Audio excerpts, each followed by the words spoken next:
Hi Taurus! Welcome back sa ating channel. Ako ay si Abby at isa akong intuitive reader. So gagawin natin ang inyong monthly reading sa buwan ng October 2023 Taurus.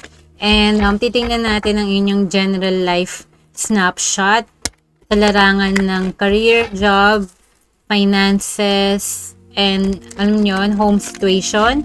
And for the second part, gagawin naman natin ang inyong love and personal relationship reading. Okay? So, as you know guys, natapos na yung operation ko weeks ago and I'm recovering successfully. Thank God. And then, gawin na natin ang inyong general reading, no? So, titingnan natin yung mga bagay na kailangan yung i-release, ipagpatuloy, mga manifestations at new beginnings, yung current energy surrounding you for the month of October, at pwede din itong mag-resonate in the next 1 to 3 months, guys.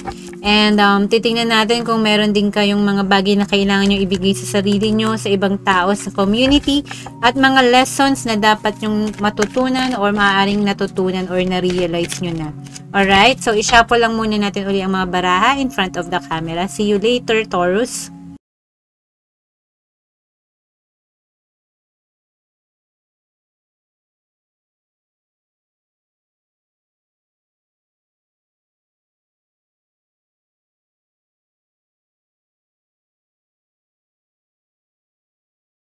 Welcome back Taurus, no? So kukuha tayo ng 7 baraha para sa inyong general life reading, okay?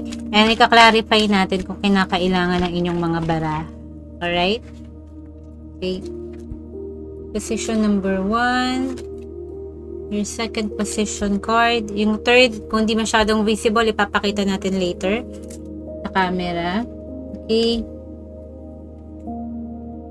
Alright guys, so simulan na natin, no, Taurus. Ibuksan muna natin yung mga cards ninyo. Okay, so sa unang position meron tayong 10 of Wands, Taurus. Sa second position meron kayong 7 of Cups. Ito, at sa third position meron tayong Knight of Cups, Taurus. Sa inyong fourth meron kang 9 of Pentacles.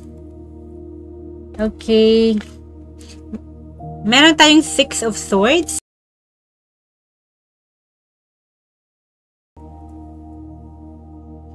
Meron tayong the Hanged Man here. Major Arcana. And meron tayong Major Arcana, the Empress. Alright, so Taurus, I think meron recently na bagay na hirap ka na, no? Gusto mo nang pakawalan to. Maaaring pwede mong i-consider na i-let go na. Kahit anong area to ng buhay mo, sa trabaho siguro, pwede rin sa mga dreams and ambitions mo, medyo may struggle lately. Parang everything is not working sa favor mo. Pwede rin sa family situation, domestic situation, or even sa love life mo, no? Or sa financial situation na masyado nang mabigat at kinakaya at nilalaban pa rin natin, no? So, hindi, nandun ka pa sa point na bigat ka na pero hindi pa tayo bumibitiw. Okay? Na at any moment pwede na mag-break pwede nang sumuko kung gugustuhin mo, pero I feel like tong si 10 of Wands mo is kung titingnan mo hindi na siya talagang nakatayo, no? Medyo yung inahawakan niya ng closely yung 10 Wands, bigat na bigat siya. Okay? Pag ganyan kasi medyo nahihirapan na tayong i-carry sometimes yung mga problema sa buhay natin, no? But at the same time, siguro yung pananampalataya natin, yung optimism nandiyan pa, kaya hopeful pa tayo na maisi-save natin, no? Hindi natin basta-basta bibitawan o hahayaan na mag-crumble. Alright? So, i-clarify muna natin tong si 10 of Wands. Ito yung kailangan mong i-release, no? Yung mga burdens and anxiety mo. Pwede mo rin siyang i-open up sa ibang tao, na mga trusted friends mo and family, no? Baka kailangan natin ng support, no? Or baka kinikim-kim natin sa ating sarili lamang yung mga problema natin. So, sinasabi dito is about time to release that. Kasi it's only a matter of time, nasa 10 ka na, nasa culmination na or ending na yung mga struggles mo, no? Kung ano man yan, na feeling mong napakahirap i-carry. Okay? 10 of Wands, kinalarify ng the star. Yeah. So, it's about time, no? na it's only a matter of time na matatapos yan. At ang kasunod niyan, kailangan mong bumawi. Kailangan mo munang magpahinga from that struggle or difficult na problema na dumaan sa'yo. Mga bagyo na dumaan sa buhay mo. So, as you see here, sinabi dito, eventually matatapos yan, marirelease mo yan, yung mga problema na yan, baka may matutulong sa'yo. Like I said, may star dito, may pag-asa na mag-heal or makarecover ka. Baka magkaroon ka rin ng mga moral support, no? Or financial or physical support sa mga tao sa paligid mo. Okay? So, yun. Be ready to, to share your problems, no? Yung mga pinagdadaanan mo sa ibang tao kasi hindi mo alam na baka malaki ang maitulong nila sa recovery mo, sa reconciliation, sa peace of mind, sa mga struggles mo, baka may maitulong sila. Okay? May mga tao na magkikare sa'yo. Struggle na yan. It's only a matter of time na bigat ka na, at the point na nandun ka sa breaking point mo, pero lumalaban ka, yan yung time na may tutulong sa'yo. God can help you as well. Ngayon, yung mga kailangan mo ipagpatuloy, meron tayong 7 of Cups, Taurus, no? I-clarify natin tong 7 of Cups. Okay? Clarify natin tong 7 of Cups. So, yung 7 of Cups, meron tayong 4 of Cups. Alright. So, alam mo yung nalilito ka kung ano yung tatanggapin mo lately. Okay? Merong situation na kasi ito yung kailangan mong ipagpatuloy, no? May mga situation sa buhay mo na may ina-offer sa'yo pero hindi tayo interesado. Okay? Kasi ang kailangan mo yatang ipagpatuloy dito, based dito sa cards mo, no? Ang nararamdaman ko lang na ito yung gustong ibigay sa'yo. Okay? Parang gift, no? From the heaven. Kung ano yung belief system mo, or from God, or, blessing, no? Pero hindi ka interesado doon. May mga bagay pa na gusto mong paglaanan mo lang ng attention or explore. Hindi itong bagay na to na nasa harap mo na. Okay?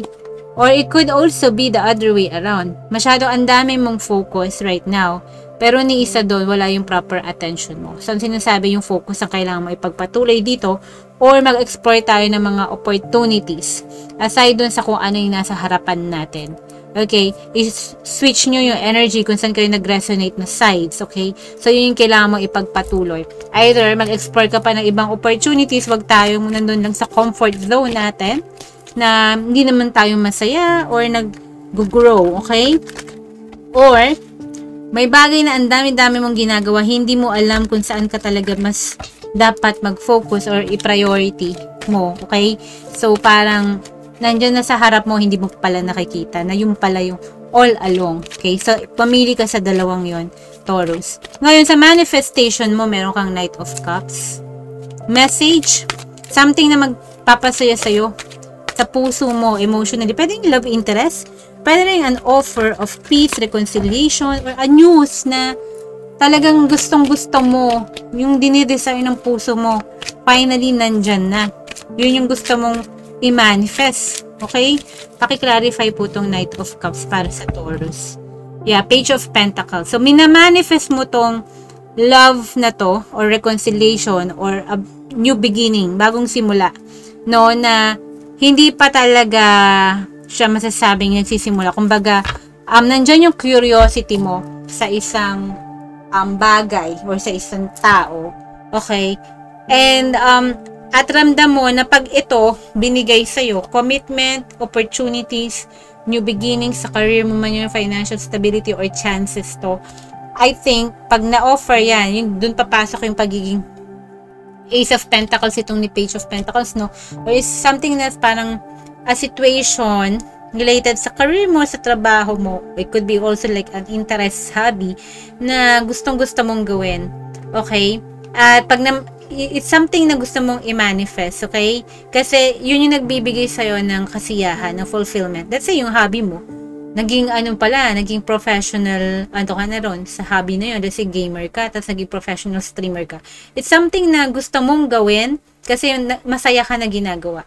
Yun yung mga manifestations na dapat mong i-consider. Kung may gusto kang mangyari sa buhay mo, make sure na nakakapagpasaya siya sa'yo. Okay?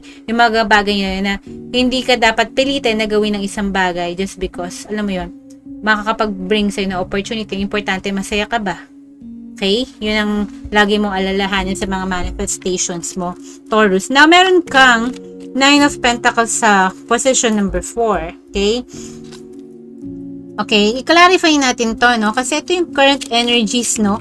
Surrounding you sa October. At remember, guys, it could span, pwede ka mag-resonate dito in the next 1 to 3 months, no? So, October to December. Alright? Nilagay lang natin October kasi yun yung reading month nyo. Okay, so for Nine of Pentacles, i-clarify natin itong current energies na to to be more specific kung ano ba to. Okay? Alright? So, si Nine of Pentacles, kinlarify Taurus ni Nine of Cups. Wow. Okay, so yun nga. So, may mga fulfillment ka na wish. Okay, mga wishful thinking. Ito yung sinasabi ko sa'yo, guys. Nine of Pentacles, kinlarify ni Nine of Cups. Tapos si Knight of Cups mo kinlarify ng Page of Pentacles. So, I felt like parang sa material realm to, no? Sa pera, sa career mo, sa goals and aspirations mo. Okay. So, ang maganda kasi sa'yo, sa energy na to, Taurus, no? Na pag may minanifest tayo, no? Na abundance sa'yo, no? Yung security and stability mo, especially sa money mo, yung mga long-term investments mo, savings, no? I think there's this energy na hindi naman sa materialistic tayo, but mas focus tayo ngayon sa pag-improve ng buhay natin, ng lifestyle mo, ng savings mo, ng money mo, ng stability mo, okay? Na hindi mo kailangan mag-worry sa future kung ano ang mangyayari kung mawala ng work or mawala ang business. You know, there are things na gusto mong i-manifest sa material realm. Pwedeng startup business to, pwedeng social networking, online business, kahit ano pa yan, okay? I think, no, yung ina-achieve mo or dinidream mo ng desire ng puso mo na sana mag-take off na tong business ko or yung sahod ko sana mag-increase or promotion, you know, anything that you desire. I think, yung energy mo for October, I think you can make that manifestation happen, no? From October and into the next 3 months, okay? Kasi maliwanag, yung double confirmation mo, meron kang Knight of Cups saka Page of Pentacles dito. Okay? At yung manifestations na yan, it's something in the air sa'yo, Taurus, para sa buwan na October na may achievement, no? May fulfillment dun sa mga dreams and endeavors mo. Okay? May galaw. At makikita mo to, mararamdaman mo to kasi Pentacles to. Okay? Ngayon, sa mga kailangan mong ibigay sa sarili mo, no? Give yourself a break. No? Give your heart a break as well. Okay? Kung pagod, magpahinga. Okay? Sa mga bagay. Kasi may Nine of Wands ka and the Star. Okay? Ito yung kailangan mo i-release. Ngayon, yung release card mo, di ba yan? Nine of Wands and Star. Okay? Nanggaling ka sa difficult situation. No? Pat sa end niyan, mag-heal ka. And then, alam mo yun, better times. Okay? Better times. So, i-clarify natin to, no? Yun yung kailangan mo ibigay sa sarili mo. I-pamper mo yung sarili mo, i-reward mo yung sarili mo, peace of mind, inner peace, calmness. Yun, okay? You're moving to better times, okay? Yun nga, yung kata ni Demi Lovato, give your heart a break. Sa lahat ng mga disappointments and struggles mo, give your heart, your soul a break. Okay, nga, clarify muna natin tong Six of Swords. You're moving on to calmer situations, okay? Peaceful beginnings na hinuhope mo sa buhay mo. Six of Swords, kinlarify ng Queen of Swords. Why? Kasi, alam mo, you know much better now compared siguro dun sa kung sino ka before. So, yung mga pinagdaanan natin, it makes us stronger, no? It makes us wiser. Okay, yun ang kailangan gawin sa sarili mo. Feeling ko, yung mga experiences na natutuhan mo lately, during dun sa time na kailangan mo mag-heal, at sa mga struggle na natapos na, or matatapos na itong Ten of Wands, I think, no, mas magiging wiser ka and logical and matured yung approach natin sa buhay. At mas guarded tayo ngayon. Pinoprotect natin yung assets natin. yung mga possessions natin. Pinaprotektahan natin yung personal space natin. Hindi basta-basta nai-invade ng mga tao, tapos magka-create sila ng chaos or conflict or stress sa'yo. Okay? So, yun yung something na kailangan mo ibigay sa sarili mo. A space to grow and a peaceful space na parang it will give you room para mas, maging wiser. Okay? Yung decision mo, pinag-iisipan mong maigi para mas maging yung pinaplano mo yung buhay mo. Okay? Parang yung nangyari sa'yo in the past, yun ang nag-push sa'yo para mas, mag-strategize ka, magplano ka, mas mag-discern ka kung ano ang gusto mo sa buhay mo. From confusion, ngayon magkakaroon ka ng clear road. Yung clear mind na kung anong gusto mong gawin. Ano yung road na gusto mong i-take. At ano yung road na ayaw mong gawin. Iwasan na path. Okay? Pero ang pinili mo dito is towards sa kapayapaan, sa peace of mind, sa inner peace mo. Okay? And soul searching. Ngayon yung new beginning may delay, no? Kasi may hangman ka. Okay? Okay, may delay. Okay? Sa mga bagong simula mo. Tingnan natin, bakit po may delay ang Taurus sa kanyang mga new beginnings? May delay daw, guys. So, parang, ito yung period na kailangan mong pag-aralan yung mga nangyari at yung mga current energies. Okay? Time to para mag-reflect ka. Reflections. Okay? Review yung mga past situations, past actions, lessons na kailangan mo matutunan doon. Okay? Ngayon, tingnan natin itong hangman kasi may inner work to, no? Perspective. Okay? Makikita mo yung mga situations or yung mga pinagdaanan mo from different angles, sa iba't ibang opinion ng tao. Marami kang matututunan din based din sa kung ano yung naramdaman at yung perspective and understanding mo sa buhay. May ganong process, no? So, may delay kasi may inner work kang ginagawa. Ano po tong hangman? Capricornian energy to may major arcana devil card ka. So, yung new beginning mo, Taurus, no? I think, may delay kasi medyo attached tayo. Hindi pa natin ma-release yung mga situation, connection, or maybe marriage partnership, sa business man yan, colleagues, no? May attachment, unhealthy attachment tayo sa isang situation na hindi tayo maka-escape, kaya may delay. Okay, feeling ko, kaya pumasok dyan ang 10 of Wands. Kaya yung bigat na bigat ka na. Napaka-toxic ng environment. Hindi tayo makaalis kasi wala tayong choice sometimes, or parang feeling natin stuck tayo doon. Wala pang tayo nakikita ibang opportunity sa buhay, these things, or the lack of clarity kung saan mo gusto pumunta. Okay, or maybe yung feeling mo lang na parang hindi talaga ako makakaalis muna ngayon sa sitwasyon ko ngayon. And I don't know what's the reason, no? So parang bandage kasi ng obligation or responsibilities, and yung decision making din natin medyo, I think maybe it's been i-influensyahan ng mga ibang tao, mga external factors for some reason, no? So, major to. Kaya yung mga new beginnings mo, guys, nakastuck ngayon, Taurus. Hanggat hindi natin natatapos yung mga mabibigat na, hindi mo nire-release yung 10 of Wands. Kung ano man yung bigat na bigat ka na, dapat i-release mo na eh. Kung ano yung energy na, ang toxic, I think yung situation, itong delay, saka yung unhealthy pattern, no? Cycle, no? Sa certain area na buhay mo, sa colleagues ba yan, sa company, sa business mo, business partner mo, friendships, cut out yung mga bagay na hindi healthy for you. Yan yung 10 of Wands mo. So, after that, dun ka pala magsisimula mag-heal. At after that, dun mo palang din makikita yung calmness and peace na hinahanap mo.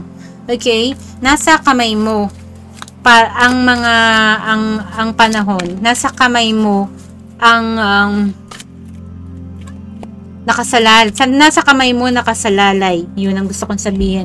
Yung mga bagay na dapat mong i-manifest only kung may mga bagay ka rin kailangan isarado na yung mga chapters sa buhay mo na kailangan mo ng pakawalan.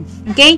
Ngayon yung Empress ang major dito, center, lessons learned. Okay, tingnan natin ang Empress mo, clarified ng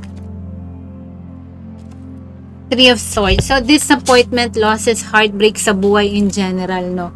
So, yun yung mga natutunan mo. Okay? Ngayon, ang sinasabi dito, wag na tayong mag-dwell. Continue growing, no? Continue to attract yung mga opportunities. Okay? Abundance kasi si Empress, no? Balance. Okay? So, pag tinignan mo yan, napakaganda niya. Queen, lahat ng queen, siya yon. Queen of matalino, self-sufficient, no? Stable, mentally, physically, then nurturer. Okay, kasi ang Empress, after ng heartbreak and disappointment mo, kailangan mo pa rin na, alam mo yon, ang lesson dito, keep yourself on check, no? Rain check mo yung sarili mo. Mental and physical and emotional well-being mo, huwag mong pababayaan. Okay, yun yung lesson na dapat mong matutunan dito. Okay, at pag na-find mo yung sarili mo na kaya mo nang i-manage, no? It's an art yung pag-manage natin ng emotions natin, how we react to things and situations, yung pag-control ng emotions and the way we think, no? Dapat lagi rin positive, no? And mahirap yan, okay? Kahit ako, it's an art. Okay, it needs mastery, no? Yung master mo yung sarili mo, emotions and physical and mental well-being, no? Yung holistic health natin, no? So it's also like it's about time na i-take care mo rin yung physical health mo. So it will attract. Pag nandun ka sa vibe na ang balance mo na, okay, walang confusion din, like yung walang 7 of cups dyan, yung nandun din yung spirit mo na engage ka na engage ka na magkaroon ng galaw yung career mo, yung mga dreams mo. Doon papasok, guys, yung mga opportunities na to na gusto mong i-manifest. Saka yung success. Okay, Taurus? Sana nag-resonate kayo sa general life reading nyo. Now, i-shuffle muna natin ulit yung mga baraha in front of the camera at titingnan natin yung love reading. Okay, see you later, Taurus.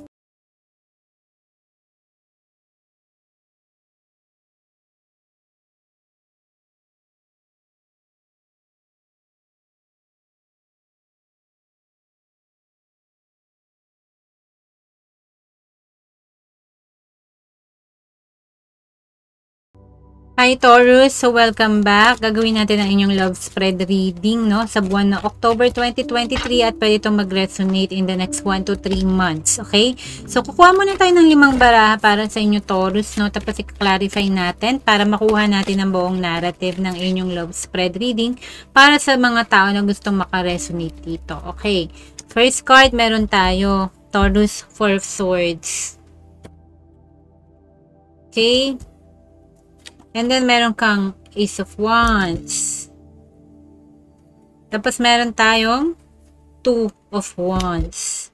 1 and 2. Okay. So, meron tayo ditong the Chariot, Major Arcana, Taurus. And the Ace of Swords. So, may mga beginnings, no? May mga beginnings and progress. Okay, but we'll see. Meron din kasing pause or break.